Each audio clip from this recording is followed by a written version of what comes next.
The beginning of the year, when we were asked to choose our pet peeve, a lot of you probably thought, our professor's not going to ask us to write down our biggest pet peeve and our student number. If it's not important, for some reason, we're probably going to have to do a presentation on this. For that reason, maybe some of you picked terrorism or global warming or other big issues like the oncoming zombie apocalypse. But I, however, was not so smart. I chose shaving. A lot of you are probably wondering right now as I speak, how is this kid going to waste the next 5 minutes of my life trying to connect shaving to international law? Well, I am going to waste the next 5 minutes of your life trying to educate you about how shaving is an extremely important issue in international law. For some people, shaving is a very simple task. I haven't shaved for a year, so I guess I'm going to see how it goes.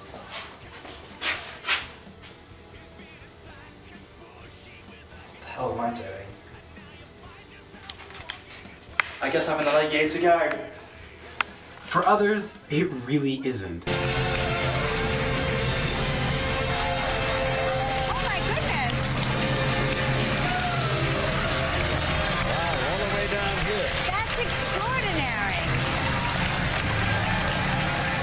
You'll be wondering, how does any of this connect to international law, or to laws at all? In reality, shaving is actually a huge issue for many people around the world. Some people simply can't shave for cultural, religious, or health reasons, but many of these people are discriminated against, especially here in the Western world where shaving is a cultural norm.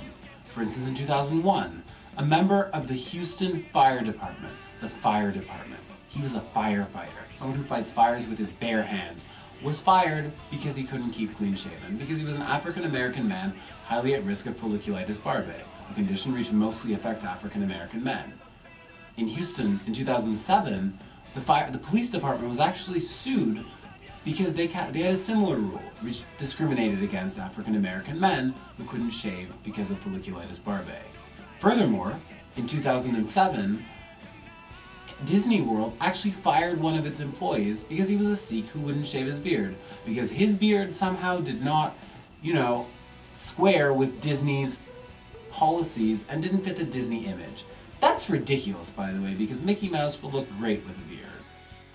You might still be wondering how any of this actually connects to international law. The thing is that international law guarantees certain basic rights to all peoples in the world. For instance, the 1958 Convention Against Discrimination in Employment and Occupation guarantees all people the rights to employment, regardless of race, ethnicity, or religion. But if your religion requires you to grow a beard, or your race or ethnicity makes it impossible for you to shave your beard or difficult for you to shave your beard because of certain health conditions, as in the case of the firefighter or the police officers in Houston, then you are being discriminated against if you're not allowed to grow a beard.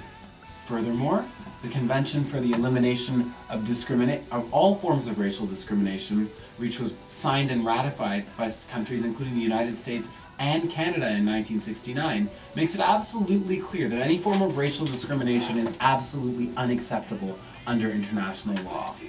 And if you need any more proof whatsoever that forcing people to shave is unacceptable under international law, look at the cornerstone of international law, the cornerstone of human rights globally, the UN Universal Declaration of Human Rights. Article 23 makes it clear that everyone has the right to free choice of unemployment and favorable conditions of work and protection against unemployment. Everyone includes people who can't shave.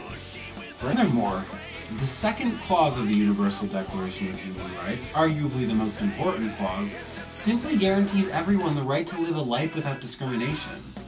Forcing people to shave if they can't for any of the reasons I talked about before is discrimination. When you look at someone with a long beard, don't think, oh, that's so weird, why do they have that beard? Do they keep food in their beard? Do they store illegal substances in their beard? Do they put their backpack in their beard? No, they probably can't shave for health reasons, or they don't shave for religious reasons, and you need to respect that. And if you don't respect that, if you think you can become the Prime Minister of some country and make laws against that, you would be violating international law.